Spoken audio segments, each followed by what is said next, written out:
Fine dining at 30,000 feet once meant more than just a warm tray of mystery meat. During the golden age of flying, passengers dined on gourmet meals, complete with silverware and white tablecloths. Now, I will guide you through what airline food was like during the golden age of flying.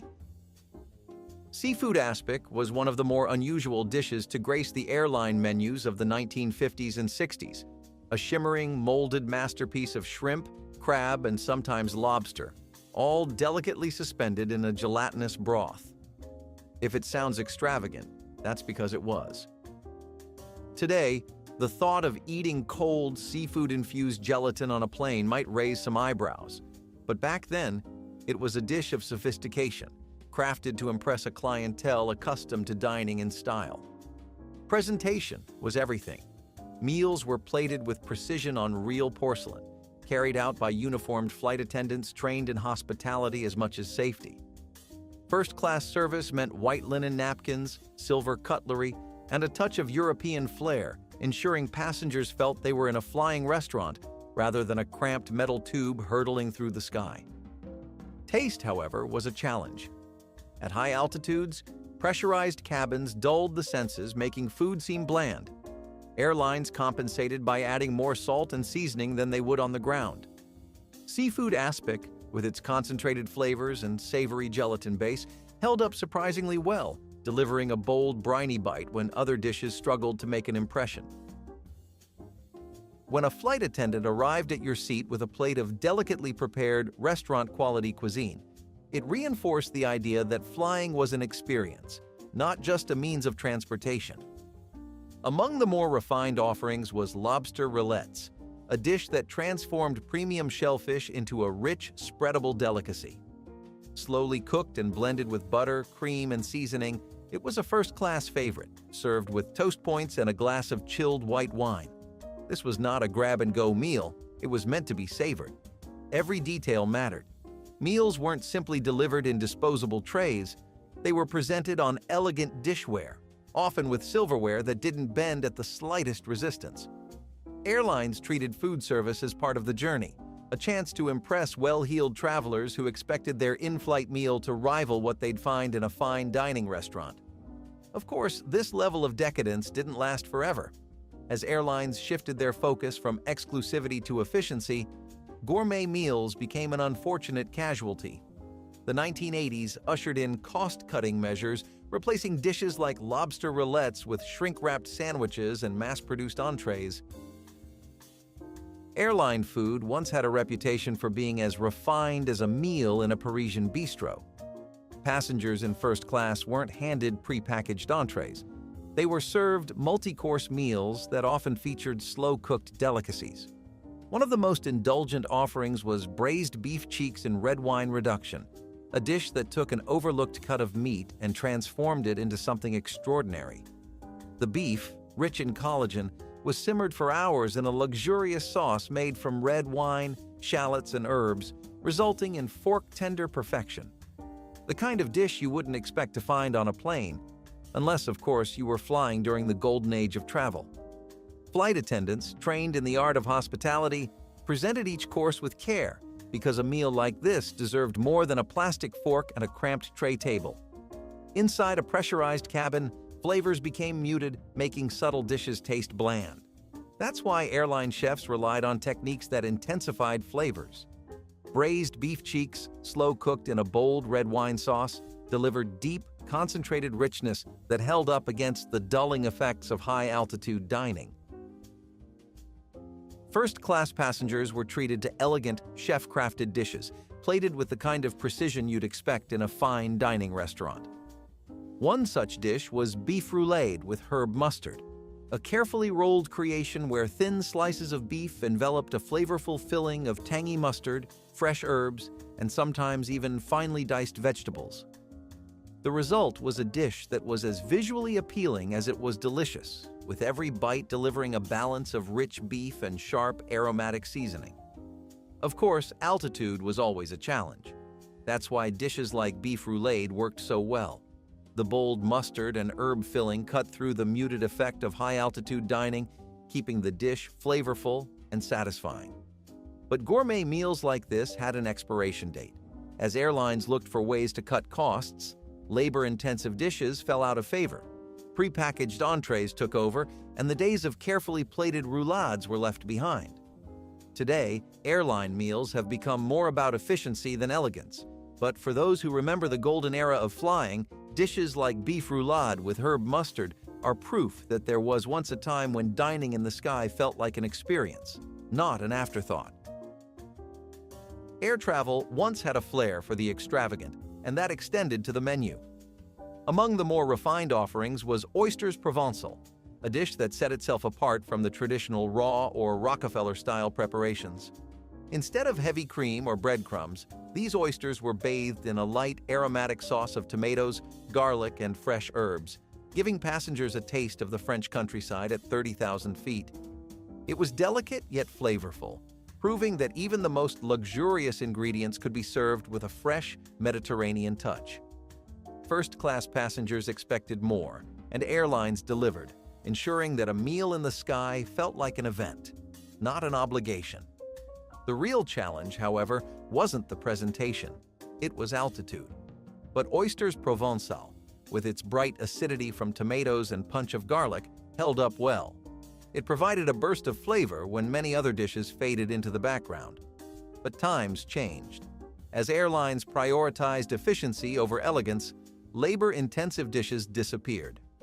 Oysters, once a symbol of luxury, gave way to pre-packaged snacks and uninspired entrees.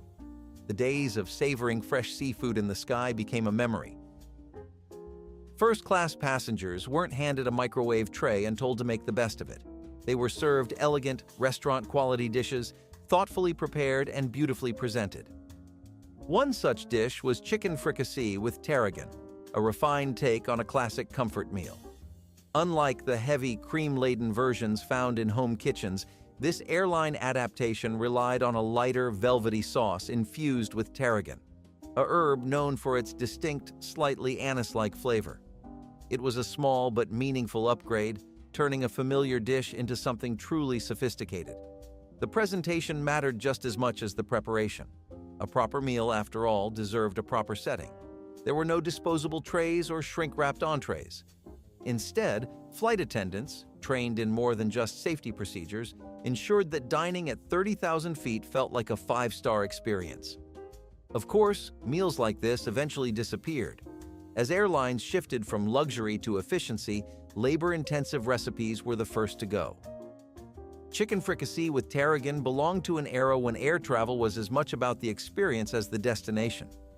Today, the idea of enjoying a dish this refined on a flight seems almost unthinkable.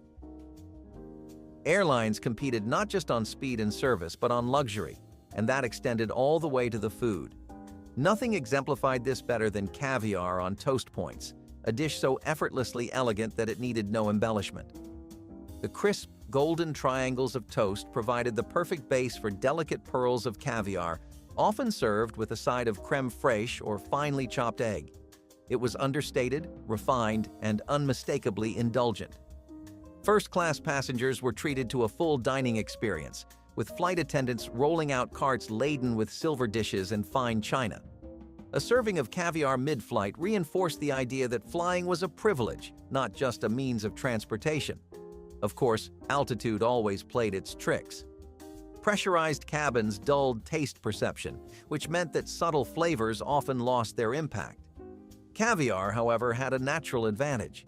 Its briny richness and delicate pop of texture held up well even at air, making it a perfect fit for in-flight dining. By the late 20th century, airlines began focusing on cost-cutting rather than extravagance. Lavish dishes like caviar on toast points vanished, replaced by mass-produced meals designed for efficiency rather than elegance. Decades ago, passengers didn't settle for plastic-wrapped snacks or uninspired reheated pasta. Instead, they were served well-crafted dishes that could hold their own in a fine restaurant. Among them was crab cakes with remoulade, a dish that balanced delicacy with boldness. Lightly seasoned crab was formed into golden brown patties, crisp on the outside and tender within, accompanied by a tangy, creamy remoulade that provided just the right amount of zest. It was seafood at its best, simple, elegant, and undeniably indulgent. But while the food was refined, altitude always posed a challenge. At cruising height, taste perception is dulled by dry cabin air and pressurization, making flavors seem muted. That's where Remoulade came in. The punchy mix of mustard, capers, and spices counteracted the loss of flavor, ensuring that crab cakes still delivered their signature contrast of richness and zest. Yet, as the airline industry evolved, meals like this became a casualty of cost-cutting. By the 1980s, efficiency overtook elegance, and hand-formed crab cakes were replaced with mass-produced, pre-packaged alternatives. There was a time when ordering steak on an airplane didn't mean bracing yourself for disappointment. During the golden age of flying, first-class passengers dined on filet mignon with Béarnaise sauce, a dish that epitomized luxury. The steak, tender, perfectly seared, and cooked to order, was paired with a rich, velvety Béarnaise, a French sauce infused with butter, egg yolks, tarragon, and shallots. It was an undeniably elegant offering, though perhaps less surprising than the lobster and caviar that often shared space on the menu. But even if filet mignon was expected in high-end dining, the fact that it was served mid-flight made it remarkable. Every detail of the meal was designed to impress.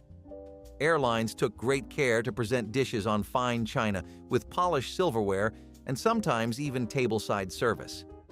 Flight attendants carefully arranged the setting, ensuring that dining in the sky felt as refined as dining in a top-tier steakhouse. But steak service at 500 miles per hour didn't last forever. As airlines transitioned from luxury to efficiency, complex meals like filet mignon with Béarnaise sauce disappeared. Cooking steak to perfection on board wasn't cost-effective, and soon the days of slicing into a perfectly cooked filet in first class were gone. There was a time when passengers expecting a light yet sophisticated meal might have been served a smoked salmon platter, an elegant but familiar dish in the world of gourmet cuisine. Thinly sliced, delicately cured salmon was arranged alongside capers, red onion, and a squeeze of fresh lemon, often accompanied by a side of toast points or dark rye bread. It was simple but refined, proving that luxury didn't always have to be extravagant. But taste was always a challenge in flight. Pressurization dulled the senses, making flavors seem less vibrant. Fortunately, smoked salmon held up remarkably well. Its natural salinity and rich texture made it one of the few foods that didn't require excessive seasoning to remain flavorful in the dry, thin air of a cruising altitude. Yet, as airline budgets tightened, dishes like this became rare. Smoked salmon, once a staple of first-class service, was gradually replaced with cost-effective alternatives. The golden age of airline dining faded, leaving behind only memories, and perhaps a lingering craving for something more than a shrink-wrapped sandwich. Airline food wasn't always about flash and extravagance. Sometimes it was about subtlety, the kind of refined simplicity that made passengers feel like they were dining in a French bistro rather than a pressurized cabin. A prime example was Pâté De Campagne, a rustic, country-style spread that brought old-world charm to the skies. Made from coarsely ground pork, herbs, and a splash of brandy, it was served alongside slices of crusty bread and cornichons. Unlike its silkier cousin, foie gras, this pâté had a heartier texture and a robust flavor, proving that luxury didn't have to be delicate. Service in first class mirrored that of an upscale restaurant. Meals were plated, not packaged, and passengers were given proper cutlery, not a plastic knife that barely cut butter. Flight attendants wheeled out carts of carefully arranged appetizers, giving travelers a chance to enjoy their meal as if they were seated at a dining table, not strapped into a seat at 35,000 feet. Like so many refined airline meals, it eventually disappeared. As airlines shifted focus from elegance to efficiency, labor-intensive dishes were replaced with easier-to-store, easier-to-serve alternatives. In first class, meals arrived with the kind of presentation you'd expect at a fine hotel, not a cramped cabin. One dish that embodied this effortless sophistication was Quiche Lorraine, a savory custard pie that balanced richness with simplicity. A buttery, flaky crust held a delicate filling of eggs, cream, crisp bacon, and cheese. Proof that airline food didn't need to be elaborate to be satisfying. Light yet indulgent, it was an ideal meal for high-altitude dining. Back then, meals weren't rushed affairs. Flight attendants, trained in hospitality as much as safety, carefully plated dishes before presenting them on china, complete with polished silverware and linen napkins. First-class service meant a proper meal, not a prepackaged tray hastily placed on a fold-out table. But even the most well-prepared dish had to contend with the realities of air travel. At cruising altitude, reduced humidity and pressurization dulled taste perception. Creamy, fatty textures, like the silky custard in Quiche Lorraine, held up well, ensuring that flavors remained intact despite the dry cabin air. Airline meals once had a certain sophistication, even when they weren't particularly extravagant. Not every dish had to involve caviar or lobster to feel refined. Sometimes simplicity was the key to elegance. That was the case with Tuna Niçoise salad, a carefully composed dish that balanced protein, vegetables, and bright flavors in a way that felt fresh, even at 30,000 feet.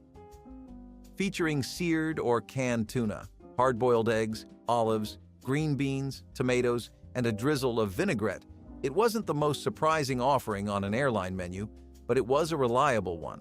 Light, flavorful, and well-suited for dining in the sky.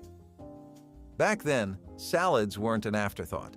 Airlines didn't just toss pre-cut lettuce into a plastic bowl and call it a day.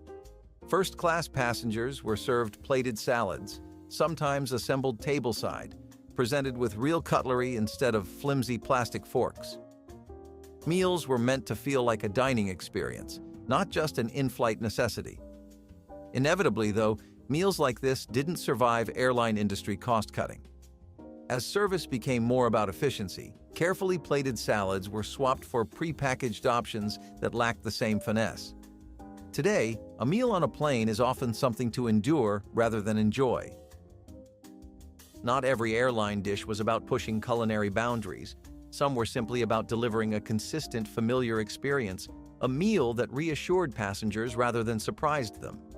Caesar salad was one such staple. Crisp romaine, crunchy croutons, grated parmesan, and a creamy, garlicky dressing, reliable, satisfying, and just refined enough to feel like an elevated dining choice. Presentation played a big role in making even the simplest dishes feel special. In the golden age of air travel, Caesar salad wasn't just pre-packaged and plopped onto a tray. It was plated with care, sometimes even tossed tableside in first class. Flight attendants trained in hospitality ensured the experience felt more like dining in a restaurant than eating in a metal tube moving 500 miles per hour.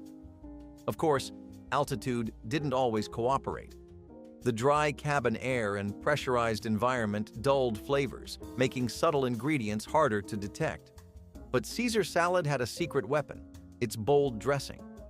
The anchovies, lemon, and garlic provided a tangy punch that cut through the muted taste buds of high-altitude dining.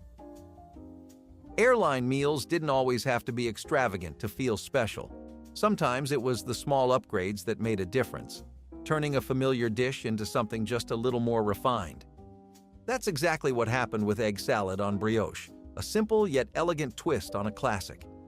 Instead of being slathered between two slices of plain white bread, the creamy, delicately seasoned egg salad was served on a soft, buttery brioche bun, elevating it from everyday lunch to first-class fare. Light, rich, and satisfying, it was proof that even a humble dish could feel luxurious in the right setting. Service played a key role in making even the simplest meals feel elegant. First-class passengers didn't receive their sandwiches in plastic wrap hastily passed down the aisle. Instead, meals were plated with care, presented on fine china, and delivered by flight attendants who knew that dining in the sky should feel like dining in style. Eventually, though, dishes like this became casualties of cost-cutting. The handcrafted touch that once defined airline meals was replaced by mass-produced sandwiches sealed in plastic. First-class menus grew less refined, and economy meals all but vanished. Airline meals once had an undeniable charm: elegant, carefully plated, and designed to make flying feel like an occasion. Even the appetizers had a level of sophistication, with dishes like stuffed mushrooms making an appearance in first-class cabins. These bite-sized delights were filled with a rich mixture of breadcrumbs, cheese, herbs, and sometimes a touch of garlic or finely chopped seafood. They weren't flashy, but they were dependable, small, flavorful, and the perfect way to start a meal at 30,000 feet. Of course, there was always a challenge: altitude. Cabin pressure dulled flavors, making some foods taste blander than they would on the ground. But these mushrooms had a secret weapon: umami. The combination of earthy mushrooms, melted cheese, and savory fillings gave them a bold enough flavor to hold up against the taste-dampening effects of high-altitude dining. But, like so many dishes from the golden age of air travel, this too was phased out. As airlines sought to cut costs, carefully prepared appetizers disappeared in favor of more efficient, prepackaged snacks. Today, an in-flight appetizer is more likely to be a packet of almonds than a plate of stuffed mushrooms. Airline dining once embraced a philosophy that even the simplest meals should feel like an experience. One such meal was roast beef au jus, a no-nonsense dish that relied on classic flavors rather than flashy ingredients. Thinly sliced, slow-roasted beef was paired with a light, flavorful broth, keeping it tender and rich without the need for heavy sauces. It wasn't extravagant, but it was dependable, the kind of meal that felt substantial, yet refined. The way it was served made all the difference. During the golden age of flying, meals didn't arrive in plastic trays or foil containers. Instead, they were plated on china, complete with polished silverware, and brought out on rolling carts. Flight attendants, trained in fine service, presented dishes with care, because even a straightforward entree like roast beef au jus deserved to be enjoyed properly. Of course, dishes like this didn't last forever. As airlines transitioned to mass-produced meals, carving stations and rolling carts were replaced with preheated trays. The days of slicing into tender roast beef mid-flight disappeared, replaced by meals designed more for convenience than quality. Airline menus once mirrored the kind of hospitality found in grand hotels: seasonal, thoughtful, and surprisingly festive. If you happened to be flying around the holidays, you might have been served turkey with cranberry compote, a comforting yet predictable pairing that evoked the feeling of a traditional holiday meal, even at 30,000 feet. The turkey, usually roasted and sliced, was accompanied by a tangy sweet cranberry compote, adding just enough contrast to keep things interesting. It was a dish meant to remind passengers of home, even when they were miles away from it. But taste was always a challenge in the air. Pressurized cabins muted flavors, making food seem blander than it was on the ground. Luckily, this dish had a built-in solution. The tartness of the cranberry compote cut through the dulling effects of altitude, keeping the turkey from tasting one-dimensional. As the industry shifted toward cost-cutting, meals like this became a casualty of efficiency. Elaborate plating disappeared, and seasonal dishes were phased out in favor of standardized, prepackaged options. Today, airline food is rarely tied to the time of year, let alone prepared with the same attention to detail. Airline meals once embraced a sense of comfort, familiar dishes served with a touch of elegance. In first-class cabins, even the most conventional meals were presented with care, making passengers feel as though they were dining in a high-end restaurant rather than hurtling through the sky at 500 miles per hour. One such dish was baked ham with pineapple glaze, a sweet and savory classic that brought a bit of warmth to in-flight dining. The ham, often slow-roasted and sliced thick, was coated in a sticky glaze of brown sugar, mustard, and pineapple juice, striking the right balance between rich and tangy. Presentation elevated even the simplest meals.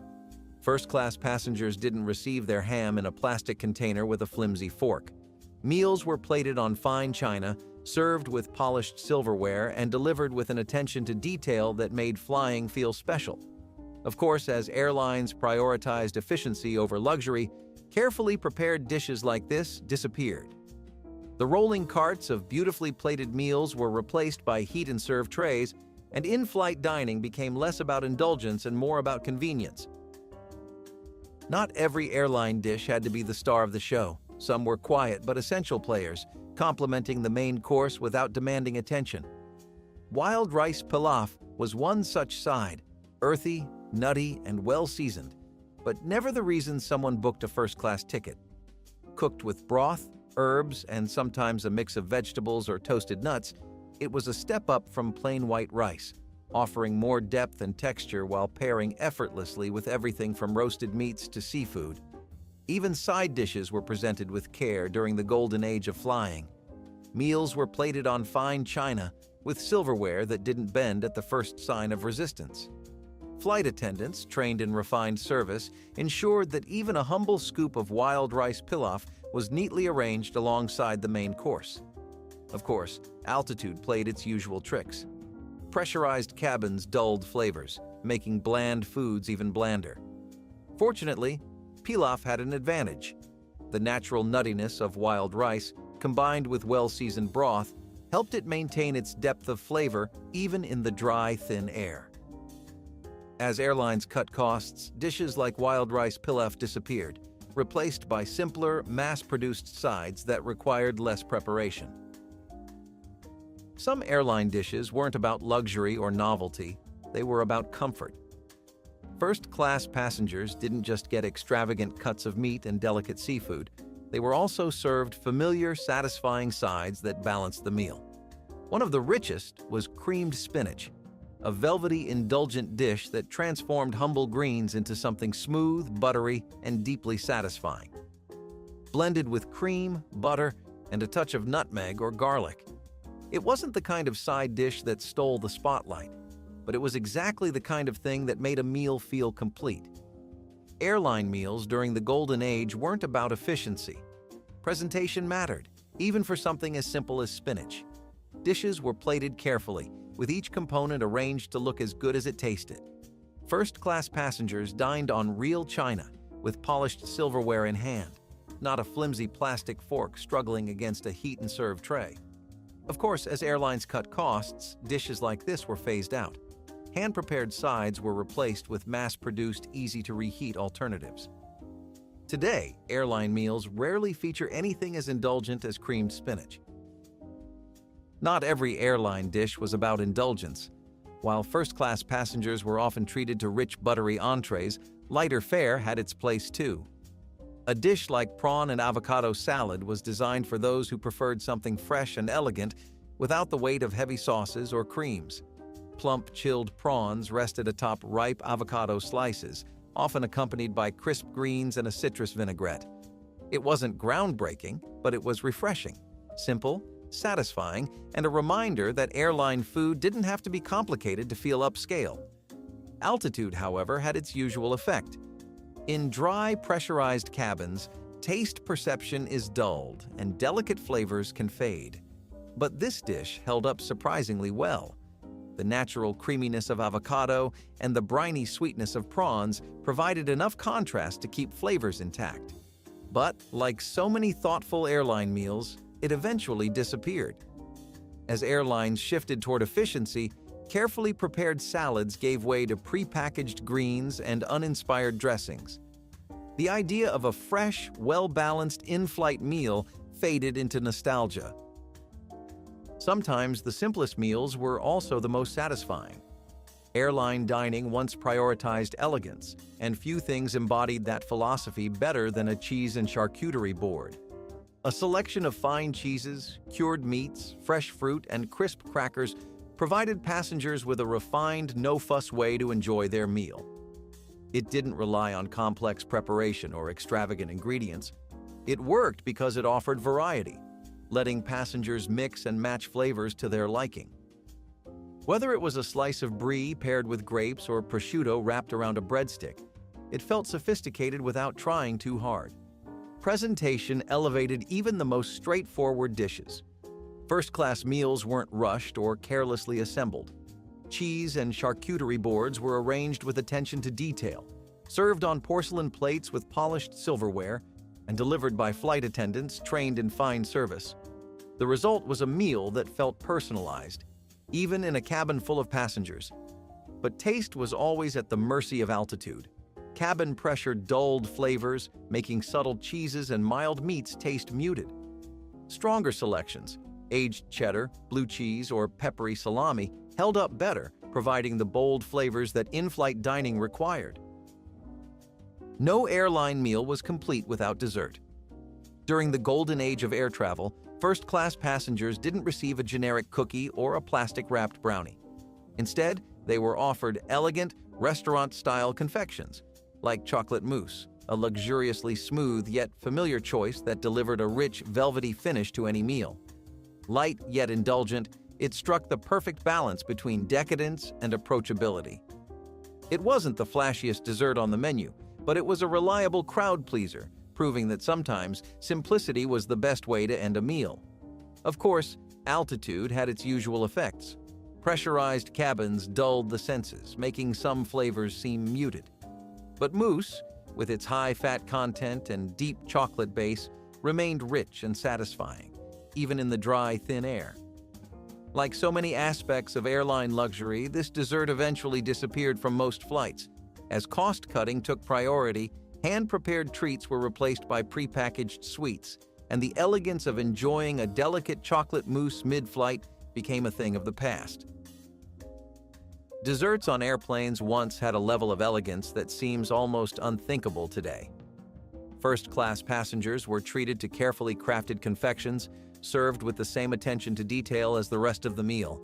One such offering was Charlotte Russe, a delicate molded dessert that relied more on presentation than bold flavors. Made with layers of sponge cake or ladyfingers filled with a light Bavarian cream and sometimes topped with fruit, it was a refined but predictable way to round off a meal. Back then, service mattered just as much as the food itself. Desserts weren't handed out in plastic cups or unceremoniously plopped onto a tray. Instead, they were plated with precision, brought out on fine china, and served with silver spoons, not the disposable kind that barely make it through a meal. Flight attendants, trained in refined hospitality, ensured that even a simple dessert like Charlotte Russe felt special. Inevitably, desserts like this faded from airline menus. As cost-cutting took priority, individually crafted confections gave way to pre-packaged alternatives. Geno's pizza rolls are bite-sized turnovers filled with pizza ingredients, such as cheese, tomato sauce, and toppings. The original recipe, created by Geno Paolucci in the late 1960s, was known for its distinct flavor and crispy texture. Paolucci was inspired to create the rolls after noticing the popularity of frozen snacks, and his Italian heritage influenced the flavors. The rolls are made by wrapping a thin dough around a savory filling, then baking or frying until golden and crispy. The original recipe included a blend of cheeses, tomato sauce, and spices, creating a rich and satisfying taste. The rolls can be customized with various fillings such as pepperoni or sausage to suit different preferences. Geno's pizza rolls offer a quick and delicious way to enjoy pizza flavors in a portable format, making them a popular snack or party food. We have talked a lot about the south and western parts of America, but there were more routes than just those, and names like Northeast Airlines would fill the demand soon enough. This was originally Boston Maine Airways, and it had a big route all over the north and northeastern parts of America. Later on, it would add stops like Canada and the Bahamas. Northeast Airlines were typically a pretty tame presence as compared to some of the other carriers here, and that probably explains why it ended up being taken over by Delta Airlines in '72. This merger would mix the routes that Northeast Airlines already established and add flights to New England internationally. We are pretty sad to see this one go, because it seemed like a unique experience throughout the skies. Green bean casserole started out as a traditional Thanksgiving meal, but because of how much everyone loved it, it soon became a year-round delicacy. This one was also created as a creative way to market Campbell's cream of mushroom soup. When canned soups first hit the food aisle at grocery stores, many people were skeptical about them. Introducing new recipes was a way of encouraging people to add them to their daily meals, and Grandma really followed through with this one. The original recipe, known as the green bean bake, was developed by Dorcas Riley, a home economist at Campbell's.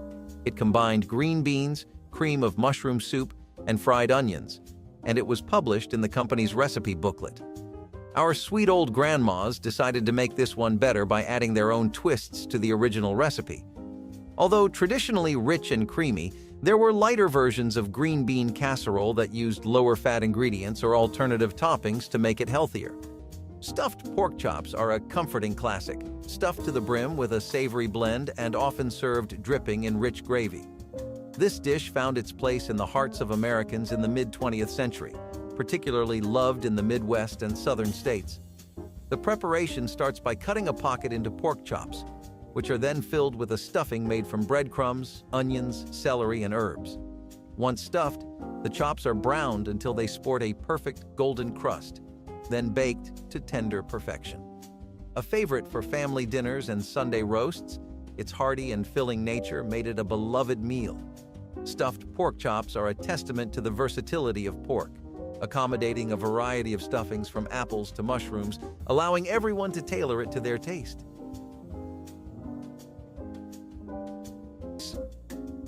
Chili cheese dog. Casserole is a hearty, indulgent dish that embodies the essence of comfort food, merging hot dogs, chili, and cheese in a bake that's rich in flavor. Assembled with slices of hot dogs and canned chili spread over a layer of dough, either made from scratch or using convenient crescent rolls, and topped with a generous amount of shredded cheese, this casserole is baked until the cheese is bubbly and the base is golden brown. This dish became a favorite for casual family dinners and informal gatherings, offering a spicy, savory, and gooey eating experience that drew rave reviews from diners looking for satisfying, easy-to-make meals.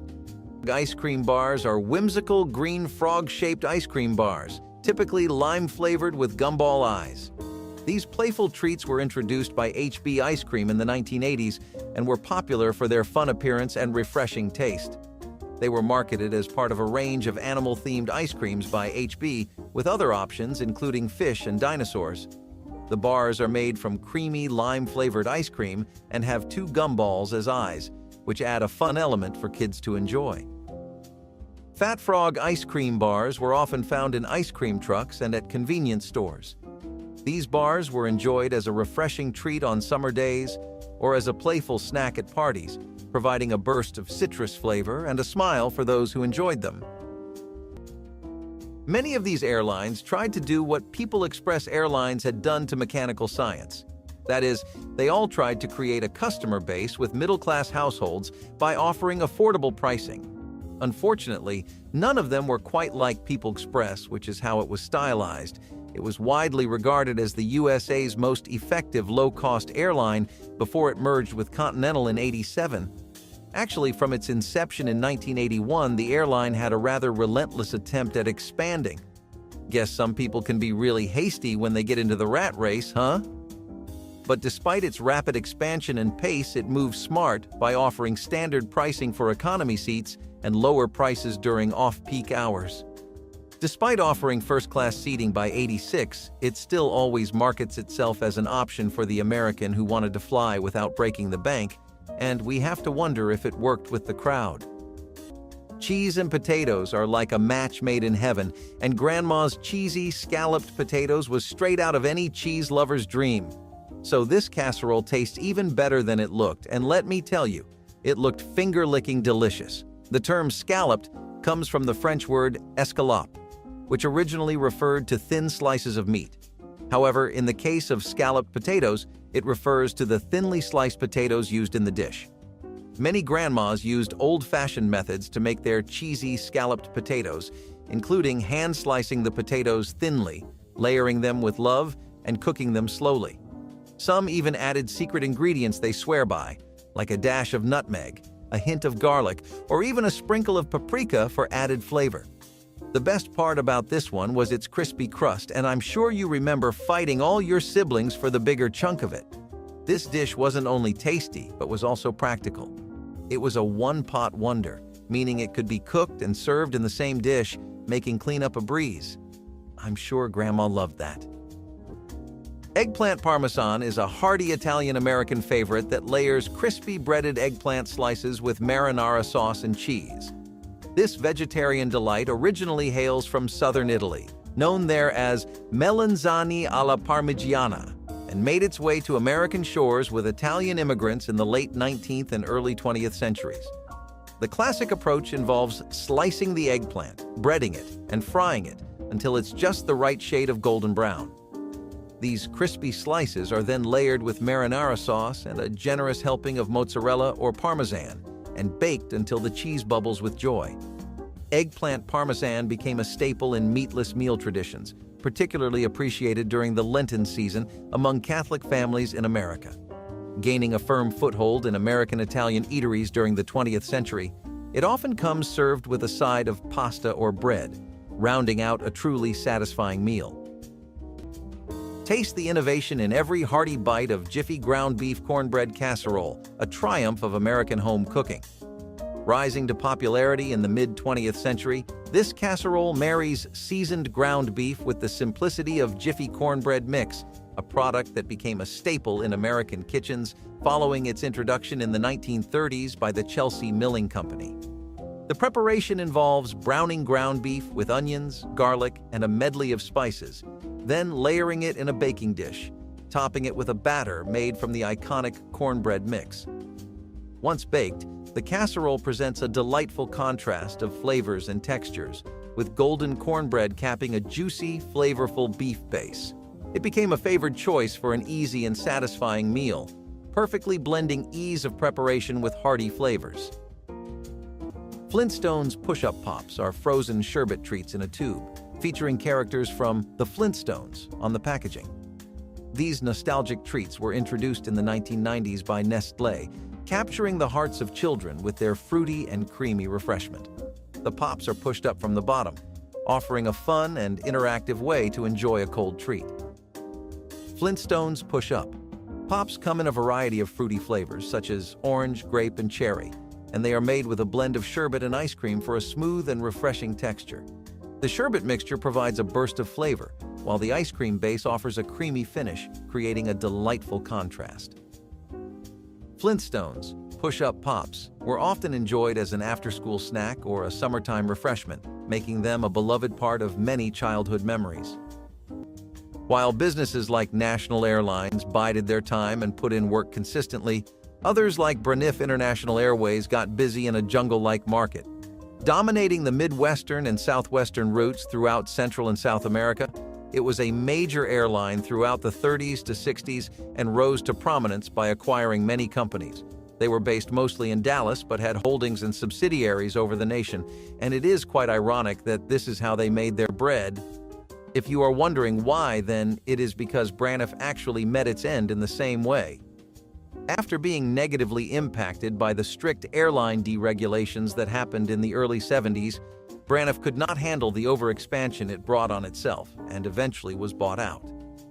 The parent company purchased all assets in the company for a pretty penny, but even they could not make it a sustainable moneymaker. Leftover turkey in the fridge? Consider it your lucky day, because that used to call for Grandma's legendary turkey noodle casserole. This casserole made mornings after Thanksgiving something to look forward to. This was the go-to recipe for using up leftover turkey and noodles after Thanksgiving or Christmas. All Grandma had to do was mix in the ingredients and add a topping made from breadcrumbs, crushed crackers, or even fried onions. Like most of the casseroles on this list, this was also a one-dish wonder and didn't require much labor. And you know, Gram used to be tired from making us a grand feast the night before, so this was an easy way to serve something delicious on the dining table without putting in too much effort. This was a kid-friendly meal that appealed to even the pickiest eaters. What's not to love about a creamy sauce and some noodles all drenched in cheese? Salmon Coulibiac is a dish of luxury, with salmon fillet wrapped in puff pastry, along with rice and mushrooms, originating from Russia, where it's known as kulebiaka. The name stems from the Russian word for a type of rich, filled pie. The traditional setup lays a seasoned salmon fillet on a bed of cooked rice and mushrooms, then envelops it in puff pastry, which bakes to a golden flakiness. This dish became popular in the banquet menus of European royalty and was featured in several Russian novels. Celebrated in France during the 19th century and beloved for special occasions, salmon coulibiac is often served with vegetables or a light salad. The blend of ingredients inside the pastry creates a sophisticated, hearty meal that showcases the culinary crossover between Russian robustness and French finesse. Peanut butter and pickle sandwiches present a surprising mix of flavors that demonstrates the adventurous side of American sandwich making. Originating in the mid-20th century, this combination pairs the creamy, slightly sweet taste of peanut butter with the sharp, crunchy tang of pickles. Often referred to as the Southern Comfort Sandwich in the southern United States, it features a liberal spread of peanut butter on bread with layers of thinly sliced pickles. This sandwich can be enjoyed open-faced or as a standard sandwich, and it pairs wonderfully with a cold glass of milk. The resulting meal is a bold blend of sweet, salty, and tangy flavors, offering a taste experience that's both unexpected and satisfying. Eggo Waf-fulls are waffles filled with syrup or fruit filling, combining the convenience of a waffle with the indulgence of a filled pastry. These quick and easy breakfast items were introduced by Kellogg's in the early 2000s, offering a unique twist on the classic Eggo waffles. The waffles are made by pressing two waffle halves together with a sweet filling inside. Eggo Waf-fulls come in a variety of flavors, including blueberry, strawberry, and maple syrup, providing a range of options to suit different tastes. The filled waffles are cooked until crispy on the outside and soft on the inside. Eggo Waf-fulls were often enjoyed as a quick and easy breakfast option, perfect for busy mornings or lazy weekends. A lot of airlines got their start as being passenger and cargo services, and National Airlines was no different, except this one came much later than all the rest on the list. The airline was founded in the 1980s and had its hub in Orlando, which boosted the economy of the state and also provided a much-needed option for flights to citizens there. Murray Air and National Air Cargo merged together to make this airline, and as a result, they had vast access to lots of flying routes across the nation. It was similarly dependable for cargo businesses and operations throughout the globe. Unfortunately, the September 11th attacks of 2001 had a lot of negative impact on airline businesses and caused so many money headaches that a lot of them took real heavy blows. National Airlines could not sustain its success because it suffered from bankruptcy for almost 2 years in the 2000s before it finally shut down in 2002. So, tamales are a labor of love, but thanks to Grandma, this tamale pie was a much easier way to enjoy the flavors. This casserole caught on like fire in the early 20th century, particularly in the Southwest, where Mexican influence was strong. Just like most casseroles on the list, this one-dish wonder was also a creation of the Depression era. Some versions of this pie started out as a way to use up leftovers, such as bits of meat, vegetables, and even leftover chili. But hey, no one complained because the end result was a delicious dinner. Many families have an heirloom recipe for this casserole passed down from generation to generation. So if this casserole brings back memories from your childhood, it might be time to give Grandma a call. She could be holding on to a secret recipe that she's finally ready to pass down to you. Crab Louie, also known as the King of Salads, is a classic that originated on the U.S. West Coast in the early 20th century. While its birthplace is up for debate, some say the Palace Hotel in San Francisco, others point to Solari's restaurant in Seattle. It always features Dungeness crab, hard-boiled eggs, asparagus, tomatoes, and a creamy dressing made from mayonnaise, chili sauce, and spices. Crab Louie was dubbed the King of Salads by the San Francisco Chronicle in 1914, a nod to its deluxe ingredients and popularity among the elite. It first gained traction in the 1920s and 1930s, becoming a favored dish for lighter dinners or luncheons. The mix of crisp lettuce, savory crab, and tangy dressing, served up in an elegant presentation, made it a must-have at many a high-end restaurant and social gathering. Experience the culinary crossover of Foo Young Sandwiches, where American and Chinese traditions meet in a mid-20th century flavor explosion.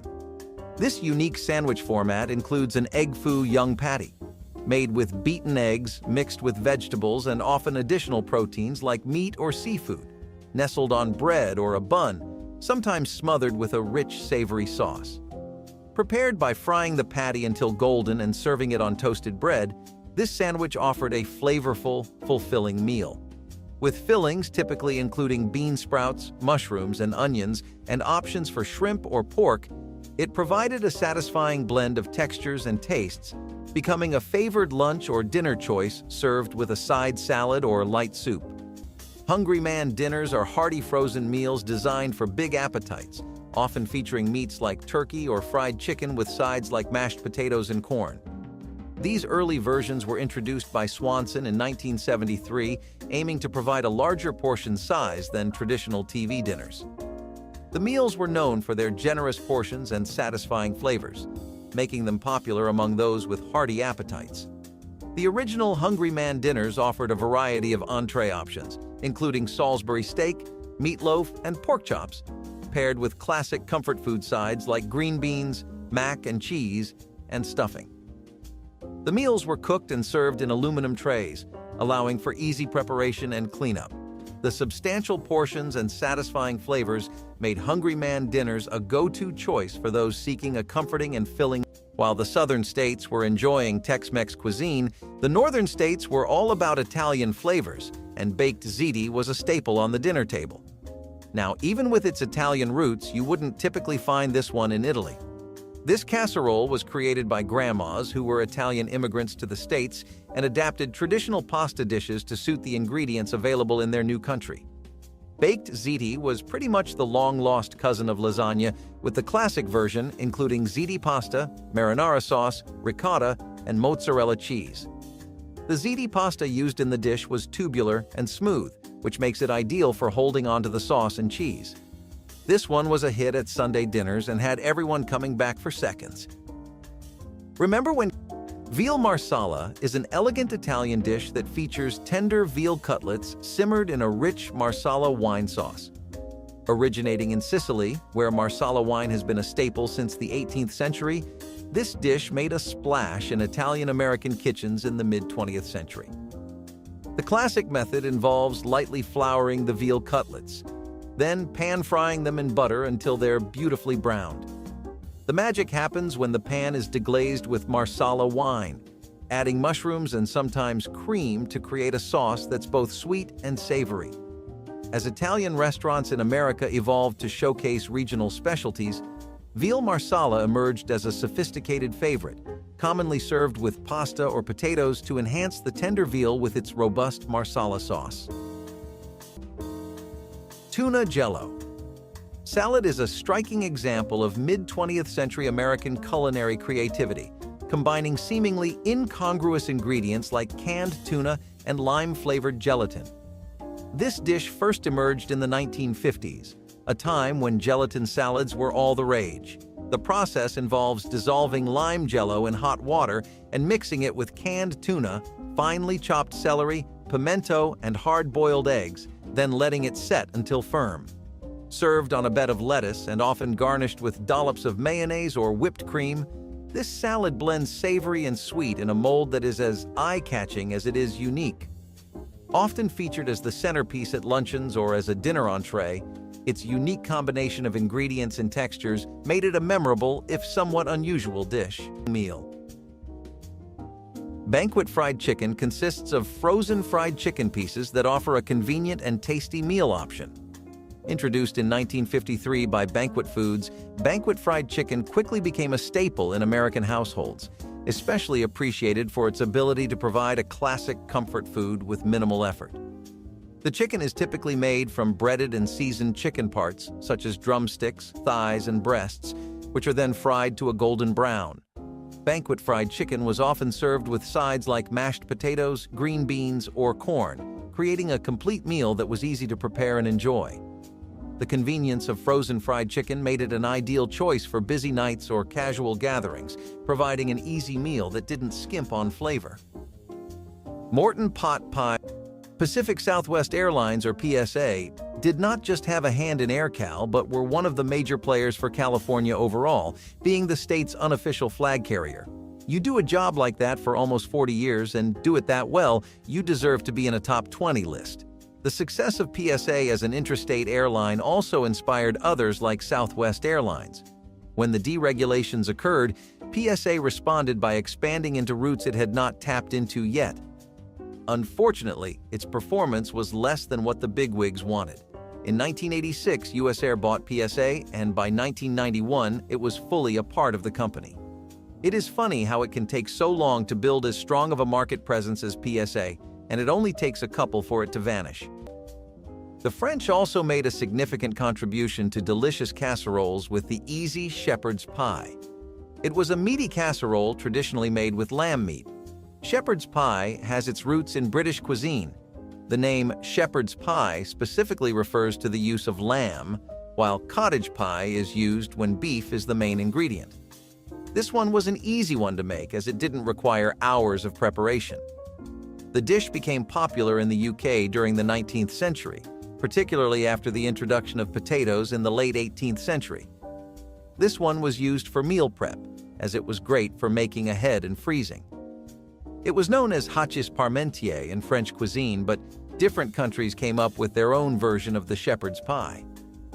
In Australia and New Zealand, it's often called cottage pie, and in some places the dish includes sweet potatoes or other unique toppings. Lamb Navarin is a traditional French stew that sings of spring, packed with tender lamb and fresh spring vegetables. Originating from Normandy, this dish is best when the ingredients are at their peak freshness, typically prepared in the spring. The name Navarin itself is inspired by the French word for turnip, navette, a staple in this hearty stew. The process starts by browning the lamb to perfection, then slow cooking it with turnips, carrots, onions, and potatoes in a flavorful broth until everything is tender and infused with flavor. Lamb Navarin is a dish that really captures the essence of spring, highlighting both the succulence of the lamb and the sweetness of the fresh vegetables. It's commonly served with crusty bread or a side of rice, making it a fulfilling and comforting meal. Cheese soufflé, a sophisticated culinary delight, found prominence in 1970s dining rooms. Originating in France, the soufflé's name derives from the French verb souffler, meaning to puff. The first recorded recipe for soufflé appeared in Vincent Lachapelle's 1738 culinary book. A cheese soufflé is made with a base of bechamel sauce, into which grated cheese, traditionally Gruyere or Comté, is folded. Egg yolks are then incorporated, followed by stiffly beaten egg whites, which provide the soufflé its characteristic airy texture. The mixture is poured into a buttered and breadcrumb-dusted soufflé dish and baked until it puffs up and turns golden brown. The delicate balance of flavors and textures, combined with its dramatic rise, makes cheese soufflé a culinary masterpiece that showcases the chef's skill and precision. Elio's pizza is a frozen pizza with a distinct rectangular shape known for its crispy crust and savory toppings. This convenient meal was introduced in 1963 by Elio's, becoming a staple for quick and easy dinners. The pizza was developed with the intention of providing a straightforward and reliable frozen meal option for families. The original recipe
Oh,